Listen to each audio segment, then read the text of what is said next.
You there? Yo, what is up, guys? Your boy IzuKage here with part 2.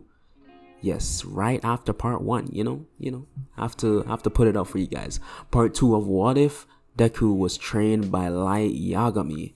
And you guys really seem to be enjoying this, so I'm here with part 2. And also, thank you guys so much for like commenting different powers for like Izuku's like Shinigami powers. So yeah, I'll be using some of those and I'll tell you like which ones I'll be using after the intro. So let's get right into the what if.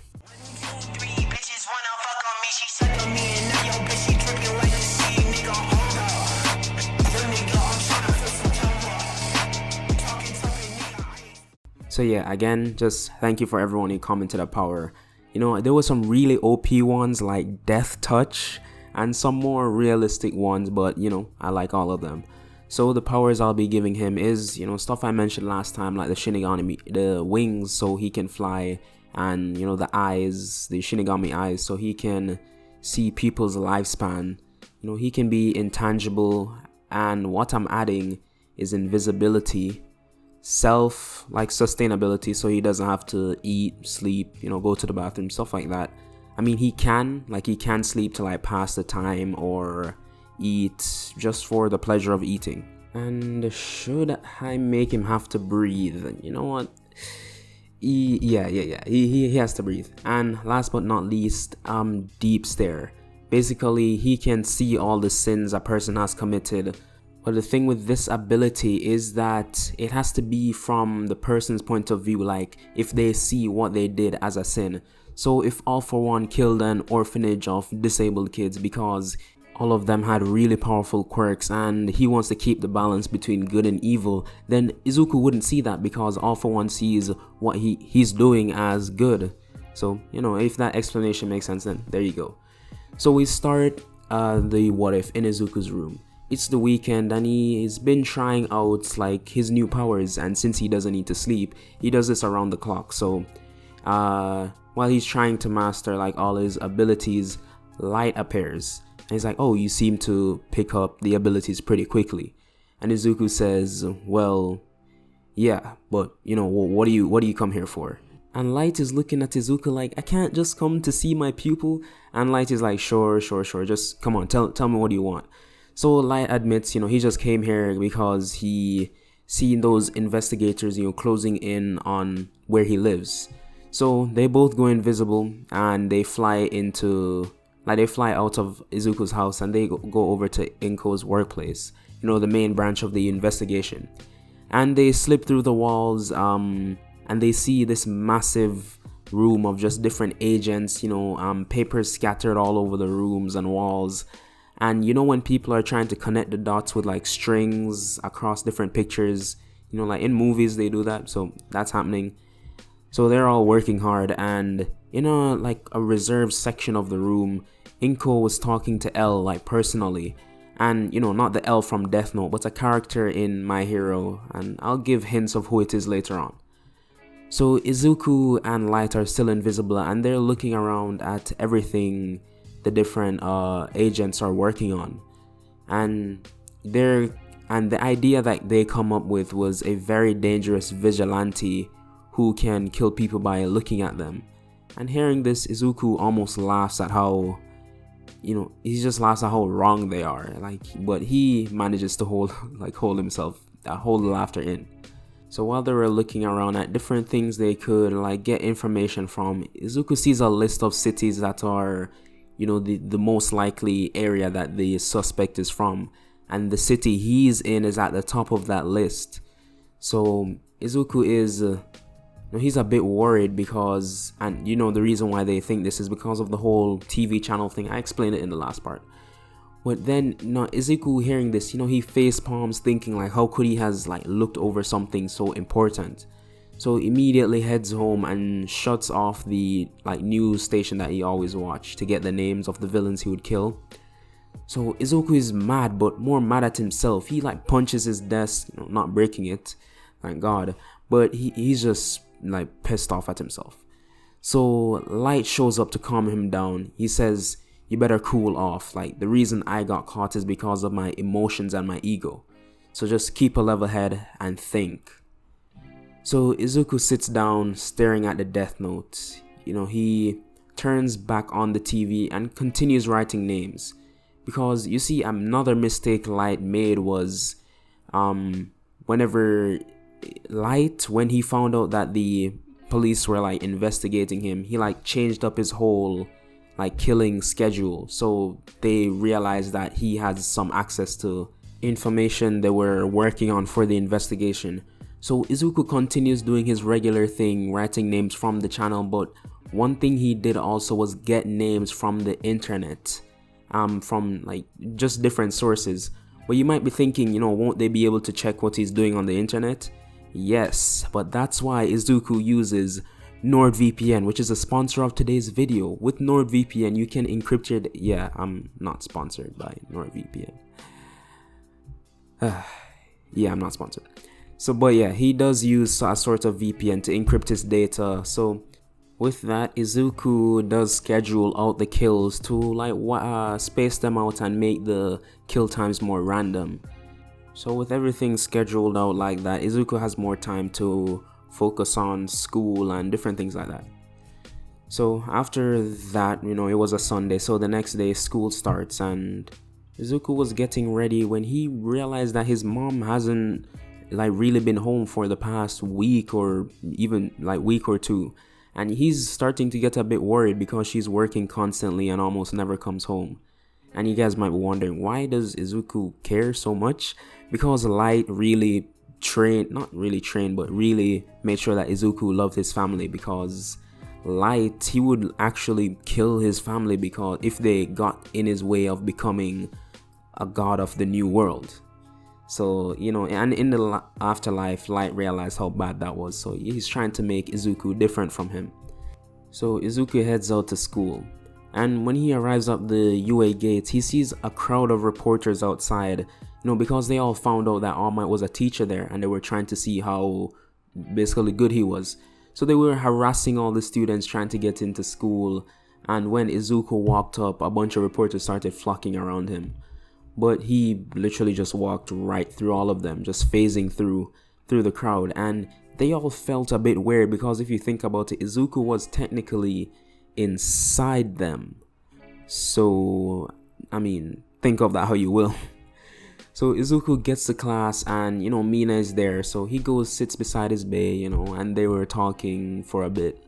Until the door of the classroom just busts open and All Might comes through saying, I am here. Wait, not I am here, but walking through the door like a normal person. And everyone is screaming like, oh my god, it's All Might, being true fans of the #1 hero. So All Might instructs everyone to get into their hero gear, and Izuku's hero outfit is pretty low-key. It's like a black suit with black gloves. So after everyone changed into their hero outfit, they went to the observation room. There, All Might explains about the hero versus villains test. He goes over the rules, and you all know them. There's a villain team and a hero team. The hero team win by defusing the bomb or capturing both villains, and the villains win by capturing both heroes or holding them off until time runs out. So with Izuku, it's Mina, and they're going against Bakugo and Ida. And when you look at Bakugo's face, it's just pure happiness. He just couldn't wait until this moment to show that worthless nobody once and for all who's the strongest. So the villains enter the building to set up the bomb while the heroes plan out their strategy. So Izuku asks Mina, do you want to win this the easy way or the hard way? And Mina is kind of confused like what he means by easy or hard, but Izuku shows her his intangibility. So he really doesn't have to fight anyone, just walk right through and touch the bomb. Mina, she sees this as an easy way to get out. It's a cheap way of winning. It's not honorable. She doesn't have any morals like that in the actual show, but it's more fun fighting. So she says Izuku, he can use it a little bit, but at least try to take them down. So with the villains ready, Izuku and Mina head to the first floor of the building. They start going up the stairs, and by the time they reach the third floor, they hear a loud boom like coming towards them, and it just kept coming closer and closer until the wall right in front of them exploded, revealing a happy yet extremely angry Bakugo, having the smile of a literal killer. He rushes at Izuku, throwing an explosion charged punch at his face, but like it just went right through his head, and Bakugo fell face first into the ground. And Bakugo was thinking, what is this? Is this his quirk? And while he's on the ground, Izuku takes his time to start just stomping him out, like stepping on him. But Bakugo uses his explosions to lift himself off the ground and push Izuku back. And not wasting any time, Bakugo pulls the pins on his gauntlets, and All Might is screaming from the observation room like don't let them off, like you're gonna kill them. And Mina is hiding behind Izuku because what else is she gonna do? But before the gauntlets could go off, Izuku summons his scythe and cuts the gauntlets, releasing all the stored up sweat all over the ground. And Bakugo might think, oh well, I can't use it anywhere more, but this madman thinks igniting the sweat all over the ground would work. So he creates sparks in his hands, exploding the sweat on the ground. And Bakugo's 2 brain cells didn't realize that they aren't on the ground floor and it isn't going to be stable. So Izuku grabs Mina and they start flying while the explosion goes off and the floor collapses, trapping Bakugo underneath all the rubble.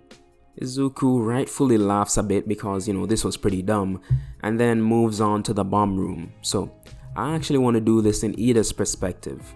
So Ida has been patrolling around the room, checking windows, making sure there's no one outside of them ready to jump in. And while he's doing this, he hears a knock at the main door to the bomb room. He thinks it's Bakugo because he just heard a massive explosion, so maybe they won. But it could also be the heroes. So Ida slowly opens the door, but no one's there. And when he was about to close it, something or someone hit him in the back of the head. He turns around, but there's no one there. And when his back is turned, Mina jumps in front of the door and uses her acid to melt his exhaust pipes. Don't worry, they'll grow back. And Ida tries using reciprocal burst, but his exhausts are blocked. And so with this, Mina just goes and skates past Ida, and he tries running after her, but it's like someone is holding down his foot. So Mina skates past, using her acid, and touches a bomb, and All Might announces Hero Team wins. So Izuku, who had been invisible, distracting Ida all this time, so Mina could get past. And when he became visible again, everyone was shocked at just how many quirks does this guy have. And Hagakure, or Invisible Girl, is thinking, oh my god, is this my long lost brother? But it's not. Sad. So the teams go back to the observation room, but Bakugo and Ida had to go to Recovery Girl. So in the room, Momo still rates everyone's performance and think Izuku was the actual MVP because he used his stealth abilities resourcefully, making it easier for Mina to touch the bomb. So while Izuku was in the back, he remembered something. The first time he met All Might, he had this skinny form to him. So Izuku wanted to see what that was all about. So he turns on his Shinigami eyes and looks at All Might and sees that he's scheduled to die in 2.5 years. And Izuku's surprised at this, thinking maybe his true form has something to do with this. But he can't just walk up to All Might and say, so yeah, you're dying in 2.5 years. Why is that? So yeah, that would raise too many questions, since only I think Night Eye and the dog who's the police chief and Recovery Girl know about it. So Izuku decides to keep it to himself for now, but while all of this is going on, Izuku was being watched by someone, and it was Shinso. He's been, keeping a close eye on Izuku because he is very powerful, but he has other reasons, but I'll keep that a secret for now. So not much happens after the hero versus villains, and Izuku actually decides to show Mina his house. After all, his mom never shows up, so he has the house to himself. So, you know what that means. They put on a movie to watch some Netflix and they chill out while watching it. Mina has been sitting on one side of the couch while Izuku's on the other side. It's an adequate space between them. And let's say it was a scary movie, so a jump scare happened. And this completely freaks Mina out. She jumps up and just runs into Izuku's arms and she's shaking, she's legit scared. And Izuku, being the absolute Chad that he is, didn't even flinch. He's just there holding her in his arms. So he lifts her off a bit and they lock eyes and then lock lips. They just start doing the most, saliva running down everywhere, doing everything in the book. And Izuku's hands get a bit curious at what's below the waist, and he gets a feel of that wet. Okay, so I can't say that. Okay, how about okay, I can't say that either. Okay, how about peach? Okay, good, yeah, I can say that. Okay, so he does some unspeakable things to this fruit, and right now they're both no clothes on, and good thing Izuku's pull-out game is strong. So that's a bit of fan service for you guys. That's enough. Let's get back to let's get serious. So while Mina is passed out on the couch, Izuku goes back up to his room. Light was just chilling in his bed and he says, "So you're done? Jeez, that took forever. I went over to the police HQ and it seems they found out the city you live in." And Izuku grits his teeth and says, "How?" And Light just says he doesn't even know himself. He just went over to check the investigation, and that L guy, he just came up with it and sent out some police in the area to stop people regularly who look suspicious. And Izuku, he can't even be angry. Whoever this L guy is, he deserves his respect.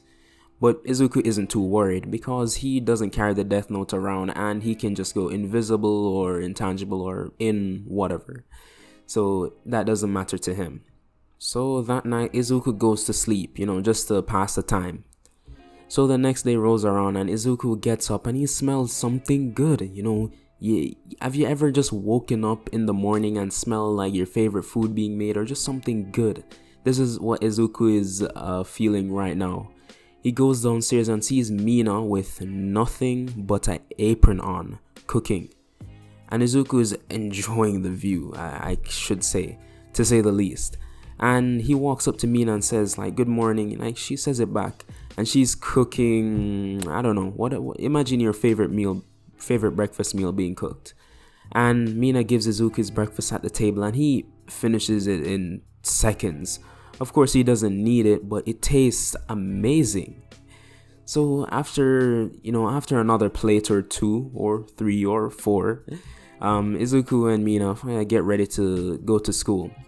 So they do, and when they get to class, Aizawa tells them about the USJ and they will be doing hero training there for the day. So when everyone gets their stuff ready to go to the bus, Shinso asks Izuku to stay back to talk to him. So after everyone leaves off, Izuku goes to talk to him and Shinso asks Izuku, "Have you ever killed someone before?" And Izuku is caught off by this question and says of course not, why would I ever do that?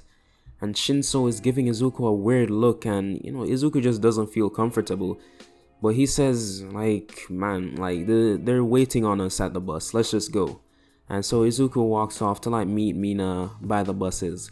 And Shinso is just watching him leave and he thinks, I didn't think it could be you. And Shinso right there tried using his quirk, but it didn't work. And no one has ever been able to overcome his quirk before like that. So Shinso is very suspicious of Light. So everyone is on the bus, and while they're on their way to the USJ, Froppy asks, who does everyone think is the strongest in the class? And this isn't even a question. Almost everyone in the class says Midoriya, because who else is it gonna be? That guy with a terrorist quirk or the one with daddy issues? Exactly, none of them. So, they get a huge hit to their ego a bit. Bakugo and Todoroki. But Todoroki doesn't really care, and Bakugo is just angry. So they get to the USJ, and when they get out of the bus, Izuku feels a bit off. He goes and tells Aizawa that he feels he just tells him to be careful in the USJ. So Aizawa takes Izuku's concern seriously, because this is the strongest person in the class we're talking about. Why wouldn't you take him seriously? So he calls up Nezu and tells him, if I don't call you back in 5 minutes, send all the heroes to the USJ. So, Nezu agrees. He thinks Aizawa is overreacting a bit, but, he agrees. So they enter the USJ, and they look around. They don't see anyone, so, they get off guard for a bit. So 13 comes up and talks to the class 1A and talks about the dangers of their quirks and how they could easily hurt someone if they don't train them. But Izuku isn't really listening. He doesn't care. Everything he does is for the greater good of mankind. Okay. So after the speech, they start walking down the stairs, but as they do, portals start opening across the USJ, and villains start pouring out of them. Mina, who was just holding Izuku's hand, is now holding his entire arm, tightly, and these villains start rushing towards the staircase. So Aizawa instructs the students to stay back and for 13 to make sure of it.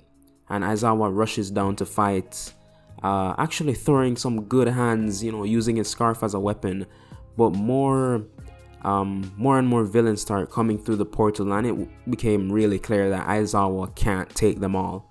So Izuku uses his intangibility, slides out of Mina's grip, and she was trying to stop him, but Izuku turns around and gives her a kiss on the cheek and says, "Don't worry, I won't die. Don't you know who you're talking to?" And Mina chuckles a bit and says, yeah, make sure you come back safe. And Izuku just scoffs. He's like, "My middle name is Safe." And he rushes down the stairs to fight. So he summons his scythe and, dulls it a lot to make sure he doesn't kill the villains. And he swipes around their neck, around their chest, trying to knock them out or incapacitate them. And he would sharpen it slightly to cut the back of their legs so they can't walk. So Izuku starts mowing down villains like it's really nothing. And Shigaraki's watching this and he says, "Kurogiri, who is this kid?" And Kurogiri says, "Well, master, his file says he's quirkless, but clearly we see otherwise." And Shigaraki is getting more irritated and saying, "This kid is cheating. I should be winning. Bring out Nomu." And with that, a massive portal opens and a giant bird monster comes out. And, Shigaraki instructs it, "Nomu, kill that kid." And so the Nomu rushes at Izuku. Izuku simply goes intangibility phasing. Intangibility? Interesting English. Anyways, Izuku simply goes intangible, phasing through all of his hits and cuts through his tendons at the back of his legs. Nomu drops to his knees and Izuku makes his scythe as sharp as possible and he cuts right through the Nomu's neck, cutting its head right off. And with that, the entire USJ goes silent as the Nomu's lifeless body just flops onto the ground. And, everyone thinks it's dead, but Nomu had regeneration. And from its head, a new body began growing. And, it just sprouted almost immediately and started attacking Izuku again. But he's phasing in and out, preparing to just rip Nomu apart again with his scythe, but this time aiming for the head even more. Planning to just completely tear him apart faster than his regeneration can keep up. But before he could, All Might shows up. He busts through the doors of the USJ and says, "I am here," and jumps down to the Nomu. And they start their fight like cannon, but since Izuku was attacking it, the normal was a bit weaker because it's slash attacks and not just blunt force like a punch, so it actually did more damage. So All Might took it down way easier, so he doesn't have to worry about going skinny. And Shigaraki at this point has no more skin on his neck. He's been itching that hard. And All Might sees him and says, finally, the ringleader of like the League of Villains. And he goes to take him down, but Kurogiri like teleports them away. And you know, All Might is just a bit angry because he didn't get to catch them, but at least he saved his class. And you know, he does the, you know, All Might thing. He raises his fists like a true hero. And everyone starts cheering and, you know, yeah, like All Might stuff. So with that happening, let's switch to Inko for a bit. Inko, she was working on the case alone. Elle was busy during the week, so she decides to take her case public about this unknown killer in hopes that people would help her find him or her, whatever this killer is. So an announcement was made to the general public and to the world of the existence of Kira. And that is where I'm going to be leaving this one off. Thank you guys for sticking around to the end of the video. If you liked it, if you like my content in general, make sure to subscribe. It's not a question. You are going to subscribe. I'm going to come through the screen and you know, yeah, you can subscribe if you want to, I guess. Subscribe right now. Anyways, yeah, I'll see you guys in the next What If.